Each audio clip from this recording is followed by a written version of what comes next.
हमारे संविधान में कुल 12 अनुसूचियां हैं। 12 सुनने में एक बड़ा नंबर लगता है ना। इसे आसानी से याद रखने के लिए हमने इन्हें 5 मुख्य विषयों में बांट दिया है। पहला, गणतंत्र की नींव।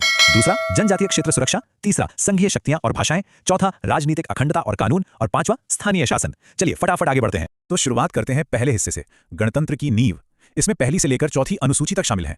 ये 4 अनुसूचियां देश का पूरा बेस तैयार करती हैं। पहली अनुसूची में राज्यों और केंद्र शासित प्रदेशों का पूरा नक्शा और विवरण है। दूसरी अनुसूची काफी व्यवहारिक है। ये राष्ट्रपति, राज्यपालों और न्यायाधीशों जैसे सर्वोच्च पदों के वेतन तय करती है। तीसरी अनुसूची में इन पदों की शपथ के प्रारूप हैं। और चौथी अनुसूची ये तय करती है कि राज्यसभा में किस राज्य को कितनी सीटें मिलेंगी। सब कुछ एकदम स्पष्ट। अब आते हैं दूसरे हिस्से पर, जनजातीय क्षेत्रों की सुरक्षा।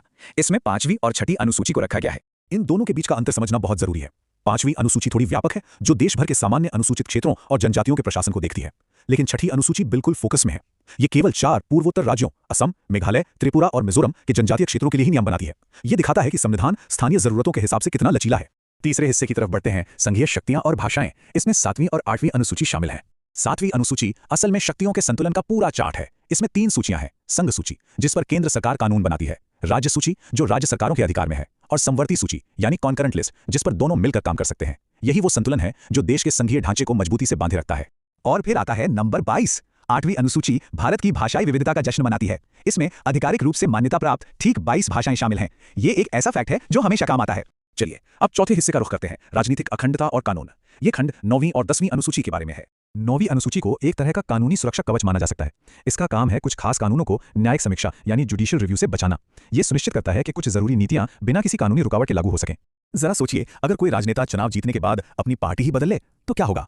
इसी समस्या को रोकने के लिए 10वीं अनुसूची लाई गई थी। इसे दल बदल विरोधी कानून कहते हैं। ये सीधे तौर पर राजनीतिक स्थिरता बनाए रखने और मतदाताओं के फैसले का सम्मान करने के लिए बनाई गई थी। अब हम अपने आखिरी हिस्से पर पहुंच गए हैं, स्थानीय शासन। इसमें 11वीं और 12वीं अनुसूची आती है। 11वीं अनुसूची सत्ता को सीधे गांव तक ले जाती है। यह पंचायतों की शक्तियों और जिम्मेदारियों को परिभाषित करती है। ग्रामीण विकास के लिए यह विकेंद्रीकरण यानी डिसेंट्रलाइजेशन का सबसे बेहतरीन उदाहरण है। और इसी तर्ज पर 12वीं अनुसूची शहरों की बात करती है। ये नगरपालिकाओं की जिम्मेदारियों को तय करती है, जिससे शहरी नियोजन और बुनियादी ढांचे का काम सुचारू रूप से चल सके। 11वीं गांव के लिए और 12वीं शहरों के लिए। तो राष्ट्रीय स्तर के बड़े पदों से लेकर हमारे पड़ोस की नगरपालिकाओं तक संविधान का यह सफर यहीं पूरा होता है। लेकिन अंत में सोचने वाली बात यह है कि सरकार का कौन सा स्तर दैनिक जीवन को सबसे ज्यादा प्रभावित करता है, केंद्र, राज्य या फिर वो स्थानीय पंचायतें और निकाय जो हमारे घरों के ठीक बाहर काम करते हैं।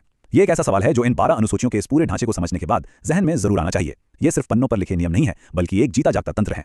इसी विचार के साथ आज का यह विश्लेषण समाप्त होता है।